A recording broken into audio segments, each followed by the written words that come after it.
Hey guys, Deathletter Magic here, and the spoilers for Strixhaven don't officially start until the 25th, which is this Thursday, so naturally we've got some official spoilers today. Alright, compliments of Danny Trejo, who is awesome, and Day9 TV, who I've heard is kind of alright. I want to see the two fight. Let's put them in a hexagon. Or octagon. What shape do they fight in? I think it's an octagon.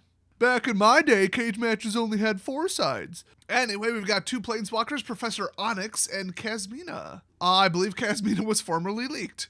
But before we show them off, speaking of leaks, I'm hearing word that there's a leak going around. There was some product that was somehow made public. And if you're like, oh, I didn't hear about that. Yeah, that's why I'm not covering them, because I don't want to even vaguely appear to be a primary source on something that hot. That's just walk around with a shirt that says, hey, Watsy, sue me. Yeah, I'm the guy showing up 10th to that party, because if I show up 2nd or 3rd, they might confuse me with the primary source. You know what I mean? I don't need that kind of drama in my life. So maybe if that alleged leak gets a little wider, I'll cover it. But until then, I'm going to pretend it doesn't exist. But for now, we've got Professor Onyx. So Danny Trejo posted this one on Twitter, mostly as a promotion for the March 25th stream, which is usually how they do things. So check this out. All right, we got a 6-drop 5 loyalty Black Planeswalker, and it's Liliana. It just says dash Liliana, so that, I mean, there you go. Remember when Mark in the teaser said you're going to see a Planeswalker, but not as you've seen them before? I thought it's got to be Jason Drake. But nope, it's Liliana cosplaying as Professor Onyx. All right, so she must be there, like, I don't know, investigating something? I don't know, we could speculate. I mean, this is kind of wild. She's there, she's in disguise, and there's got to be a reason. The thing is, has she ever met Cassandra, like, canonically in the story? Like, did they meet in Ravnica, maybe? I don't know, like, I feel like she would recognize her, but I don't know, maybe not. I mean, she's got her hair all done up, all librarian style. Wait a minute.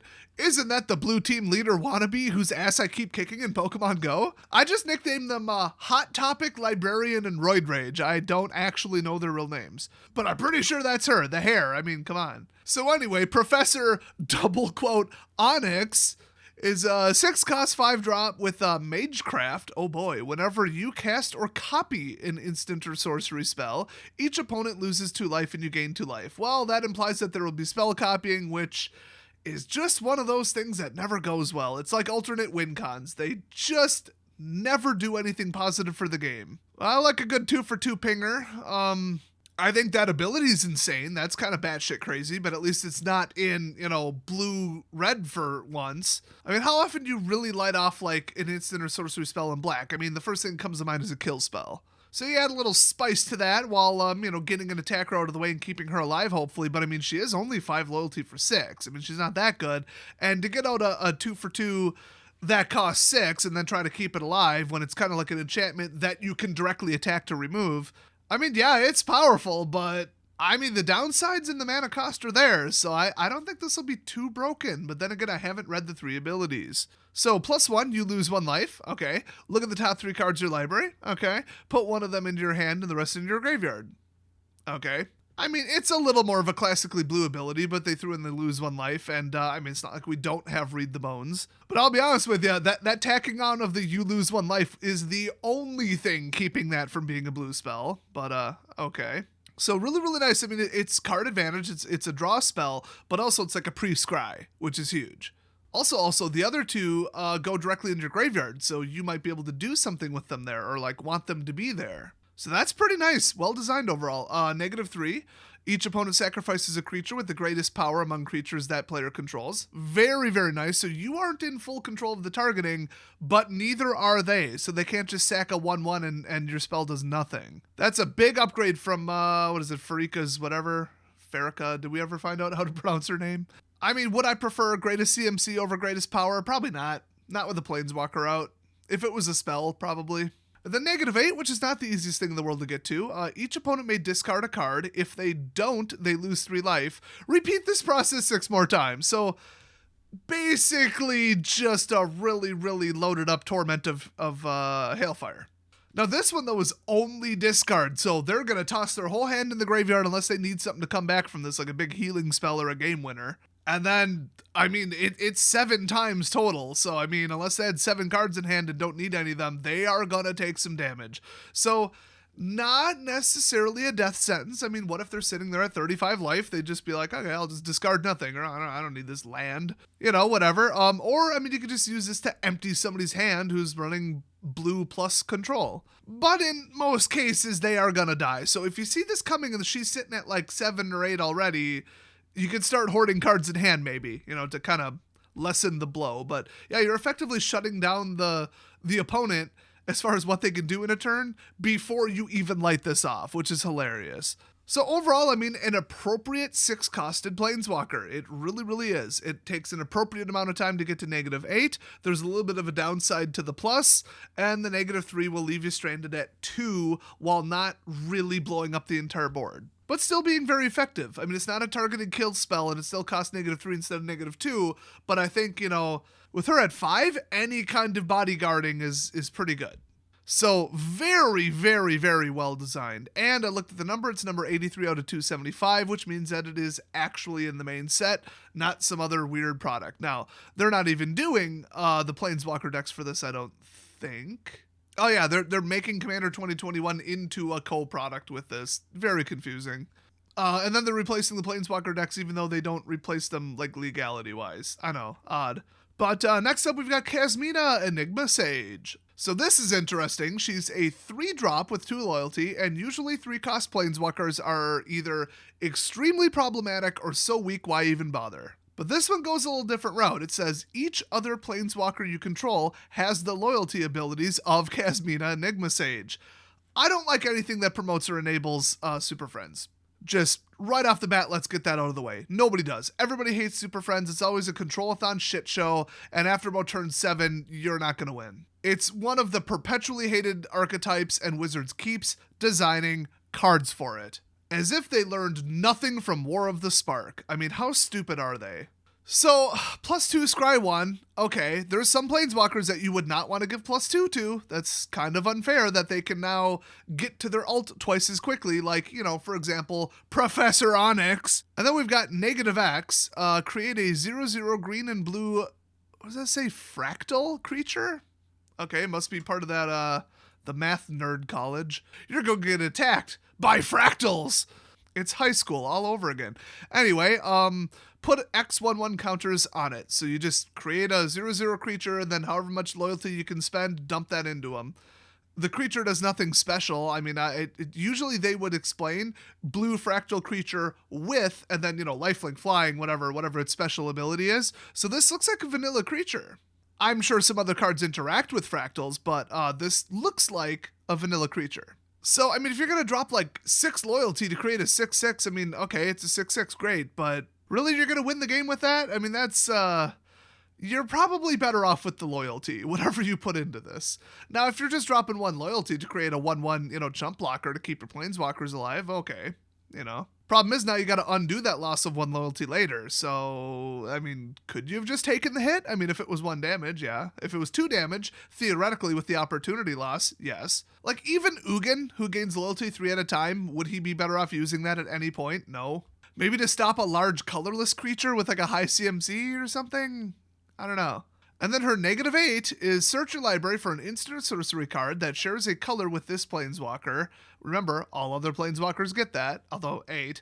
Exile that card, then shuffle. You may cast that card without paying its mana cost. That's going to be, interesting. A bit of a one and done, but interesting in standard. I could name a couple sorceries and instants that are absolutely insane right now, but in, like, Commander, like an Eternal format, even Modern, holy crap, you could just go get an epic spell. I mean, there are sorceries that like Ingaruk's Wake, Rise of the Dark Realms, or some Eldrazi one that costs like, I don't know, 9+, I think. If you're not familiar with epic spells, you cannot cast any other spells for the rest of the game. But then I think like once per turn, that spell goes off again, and it's usually like devastating. There's quite a few of them. So if you just put one of them in your deck and your whole point is to go get this, I mean, fine. Hey, actually, a win con in a Super Friends deck. It's a miracle. But still, you natural draw it, you're in trouble. So you better hope that it stays in your deck somewhere. I mean, maybe you could run 2 of. What are the odds you draw 2?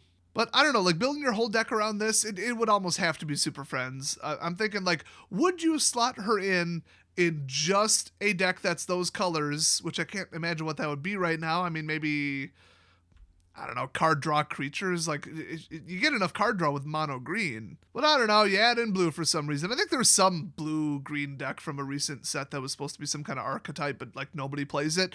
Is she enough to push it over the edge by herself? I'll say no. I mean, generating crappy creatures for too many loyalty, and then like a +2 scry 1, oh boy, and then a -8 that maybe you could do a bunch of damage with. Later, like a lot later, because she starts at 2? I'm not really feeling it, so let's just cut the crap. She's going to be in a bare minimum 3-color, probably more, Super Friends deck, and it's going to be Cancer. I hope this doesn't take off. So, boy, what a bit of a dichotomy we have here. A perfectly designed 6-cost Planeswalker that looks amazing, and then this travesty. I will say the last couple times in Standard that I tried to put together anything that even resembles a Super Friends deck, it was a miserable failure. Now, I don't mean to imply that this is a bad thing, it is just a statement of fact. There are not enough Planeswalkers with control abilities to protect themselves, like bodyguard abilities or removal. A lot of the major Planeswalkers, a lot of the cheaper ones, do something interesting, but not, like they'll help out a deck, they'll do stuff, but they won't just come out and be like, I'm gonna get my ult off, I'm going for the emblem, here's my thing that brings out a bodyguard, and here's my removal ability, and here's my broken ult. They've kind of moved away from that, so it's like, you know, they do things that would assist people typically playing in the colors that they are, and then, like, the rest of the deck is supposed to kind of guard them. Or if they go away, they go away. I mean, that wasn't the central strategy, it was just nice to have that, and they soaked up some damage that didn't have to come off your life total now. Which really is how Planeswalkers should be. I mean, I'd say, oh, they've learned how to design good Planeswalkers, but then again, Oko. But it would seem that somebody over at Wizards at least partially pulled their head out of their ass, and they've been printing a lot fairer, a lot, better Planeswalkers lately. And then they reprinted Ugin. So like I said, someone knows what they're doing, most of them not. Someone, though. So the only other little mini spoilers I want to throw in is that Mark confirmed that the 5 Elder Dragons, whoever they are, the founders of the colleges, will be in the set, they will be in the story, I guess, and they will be on cards. Which means they will almost definitely be mythic. So, that'll be interesting. I bet it'll just be like giant mega reinforcers and amplifiers for whatever their college's mechanics are. So it's going to be kind of like an all or nothing instead of just, oh, look at this completely in a vacuum cool dragon that we made that you might want to throw in your deck. It's like, no, if you're playing a so-and-so college, then maybe put, the leader of that college in because they're going to amplify what you're already doing, but otherwise it's not suited to run in any other deck. I think they're going to be really specific. I just have a feeling that that's what they'll do. So in other words, it'll be like the complete opposite of the, M19 or M20 or whatever it was, dragons? I want to say M19, the Elder Dragons where we had, oh my gosh, I don't remember any of their names. Palladium, that was one, right? And his friends. Yes, I know I covered the lore and they were all enemies, but they were just like, oh, look at this unique new hyper powerful thing that we, made up. And look at this completely unrelated thing we made up. They didn't have to be tied to anything. They just created 5 dragons that were amazing. And, there you go. They were very specific. People played them in Commander if they thought that would be cool. And, they did what they did and it was completely open-ended. I think, like I said, this is going to be the exact opposite. They're going to be just, oh, the mechanic for this college is this. Well, I do that, or I amplify that, I double it, I triple it, I enable that, I make it more doable. I add a trigger on top of it where every time you blah, blah, blah do college thing, then you get this. But I could be wrong. I mean, they've been known to just print basically commander bait, like actual commanders in the deck, legendary creatures in Standard, just to sell the set, to up the value and to get commander people to throw some money at it. So, I mean, we might just see an absolute free-for-all, and the dragons will have, like, nothing to do with their powers being in line with the colleges they founded. But I'm leaning towards them not doing that. So, I guess we'll see some more spoilers on the 25th.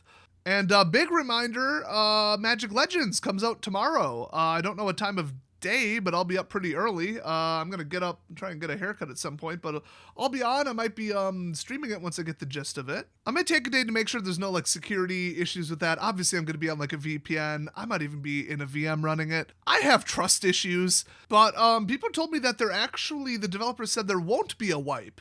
So the beta test is more like a release that they're just going to have some glitches in and they're calling it beta. This isn't a true beta test where it's like, let's all test it. Oh, look at all these things that went wrong. Ha ha ha. Okay, we're wiping it in a month anyway. Like, that's a beta test. This is just, hey, we're releasing it. It's probably going to have massive glitches, so we're just going to call it a beta, but let's cut the crap. It's a product release. So, I mean, I want to jump on it. I'm going to be that high level dude if Wizards doesn't immediately suspend me from the game, which would be really stupid considering I'm going to hype it up, play it a ton, and stream it.